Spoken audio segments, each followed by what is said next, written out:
We really want to thank you. Your testimony is going to help our website greatly. Yeah, no problem. Okay, so whenever you're ready. It was another sunny Saturday in my town, which meant it was hotter than hell itself. But that was to be expected when you lived in Florida. My friends and I thought it would be fun to go to the lake that day. After all, what is better on a hot, sunny day than spending all day playing around in crisp, cool water? We packed our stuff and headed down to the pier. It was the best place to get into the lake since it had a small beach near it, so there was somewhere to put down the umbrellas and picnic basket we had brought. It was just me, my friends Cass and Sam, and Sam's little sister Emily, who Sam had promised to teach to swim. The pier was pretty empty, surprisingly. You would think that on a clear day it would be packed, but there was only about 4 other people around. Shrugging it off as just good fortune that it wasn't too crowded, we made our way down to the little bit of sand and set up.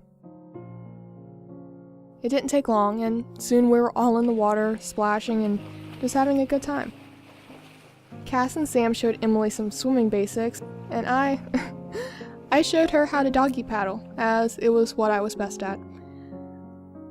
I look back now and I wonder if it was watching us the whole time. It didn't take Emily long to tire, her sea legs still not strong enough to support her body very long. Everyone decided that it was time to take a short break. Except me. I didn't want to leave the cool embrace of the water just yet, so I stayed in. I wish I hadn't. I wish I had gone with my friends. I wish I had never tried to be a hero. It wasn't long after everyone had left, after they were all out of eyesight having gone to the restrooms that were around the corner, did I hear the frantic cries for help. My head whipped around in search of the cries, coming to rest on a boy no older than 19, who was struggling to stay afloat, his head bobbing in and out of the water. He was far past the buoys, trying to cling to the slippery legs of the pier. You see, there are signs everywhere around the pier that tell you to not jump from the pier, and for good reason. Beside the pier, on the left-hand side, is what my friends and I simply called the abyss. It was a hole that almost always had a whirlpool in it, and it drags down anything that gets too close. Like the boy. I looked around for someone to help him. My swimming wasn't the strongest after all, and I wasn't sure if I would be of much use. But as I looked around, the realization set in that I was the only person there. All of the others had left, and my friends still had not returned. My eyes landed on the boy once more as I watched his body flail around. I knew at that moment that it was up to me to save him. I wish I hadn't. I ran out of the water and up the beach, running along the walkway to the pier and quickly jumping off the side. The water rushed up my nose and my body began to go into panic, my fear of drowning hitting me like a brick. But I pushed my legs and arms to work, to move like Cass and Sam had shown Emily only a few moments before. I gasped for air when my head finally broke the surface, and my eyes blinked away the water that filled them. The boy thrashed when his grip on the pier leg slipped once more, and he quickly sank into the water. Taking a deep breath, I dove down. My eyes struggling to open under the liquid, but I pushed forward, my arm outstretched for him to take. He desperately grabbed onto my hand and then my arm as I began to swim back to the surface. Or at least tried. Looking back at the boy, his face had changed from terror to apologetic, and I stared at him for a moment in confusion, until I caught movement out of the corner of my eye. My head jerked to the side and I came face to face with something. Something that, to this day, I don't know what it was. Its body was covered in scales, its hands webbed, 3 gills lined its neck on each side.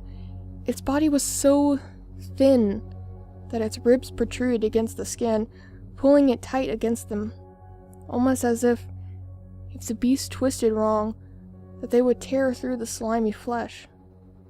Its eyes, taking up most of the large head, were as black as night. The small amount of light that beamed through the water reflected on the small pupil that raked over my body before resting on my face again.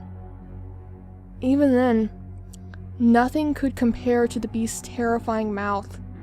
Splitting open in 4 squid-like tentacles, it revealed a row of very long, very sharp teeth.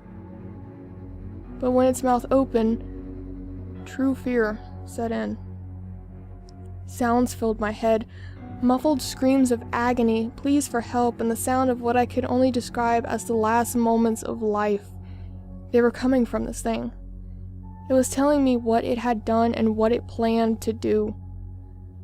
With quick movements, I swam backwards, the jerk making the boy lose his grip on my arm. The boy. I looked at him once more, my eyes now seeing something I hadn't before. Something I wish I never did. Protruding from the boy's back was a long tail. My eyes followed the appendage, trailing it back to the beast itself. It was a puppet. The boy may have been an actual person at one time, but now it was just this thing's tool to lure people in. And I fell for it. My lungs screamed for air and I quickly shot towards the surface, trying to get as much distance between myself and that thing. But just as my head broke the water, just as my lungs filled with air, my body was being pulled back under. The grip tight on my ankle and it pulled me down deep into the abyss. Was this how I was going to die?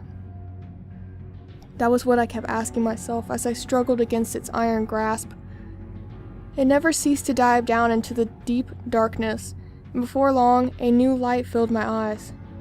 Bioluminescence. It filled the small cavern that this thing had dragged me into, and with that light, I saw them. Bodies. Bones lined the lake floor, and I wondered at that moment just how long this thing had lived in the lake. How many missing people were actually the work of this monster? How many lives had it taken? My lungs brought me out of my thoughts. They burned for oxygen, and I knew that if I didn't do something fast, that this would be the end of me. Looking around, my eyes once again scanned the bones of the once living. I picked up a skull and lunged it at the beast. It bounced off its back, but didn't faze it. I tried again, but nothing. Looking down, I saw a broken bone, the point sharp, and with quick movements I grabbed the bone and drove it into the beast's arm. The thing howled in pain, its grip releasing me instantly as it gripped its injury, pulling out the bone. The water around it turned red, but I didn't care.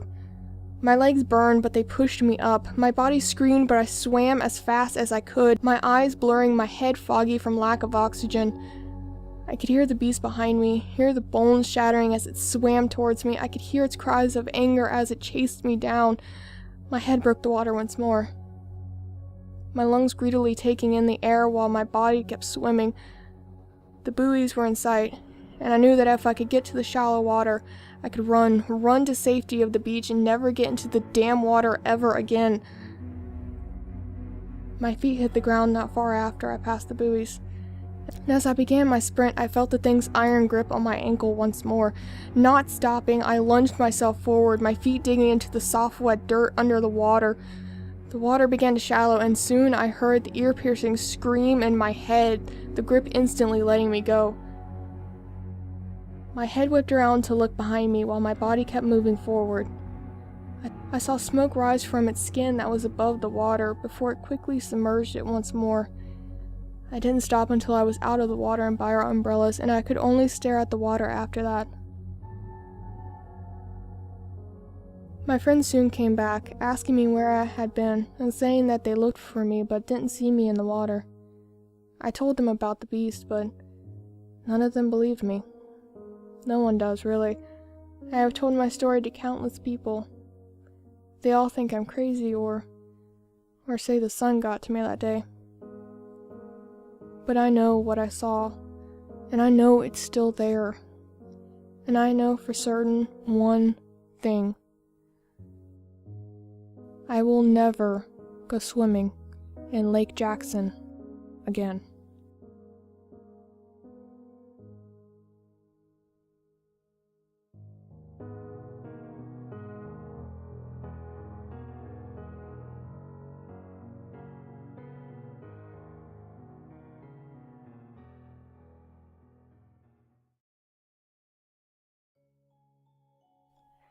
Hello little ghouls, Ms.Gothika here, and I hope you enjoyed my second original story. This one is about Lake Jackson, which is also another real place, and also has a hole, a dark abyss next to the pier, which is said to suck anything down into it that gets near it. So I figured it was the perfect place to write a story about the little beast that lives there. Well, not so little beast that lives there. So if you guys are not already, and you would like to be one of the little ghouls, go ahead and hit that subscribe button, ring that bell for notifications whenever I upload. If you like the story, or if it creeped you out just a slight bit, go ahead and hit that like button. Comment down below any stories that you would like for me to read next, and I will see you all in my next video. Sweet dreams.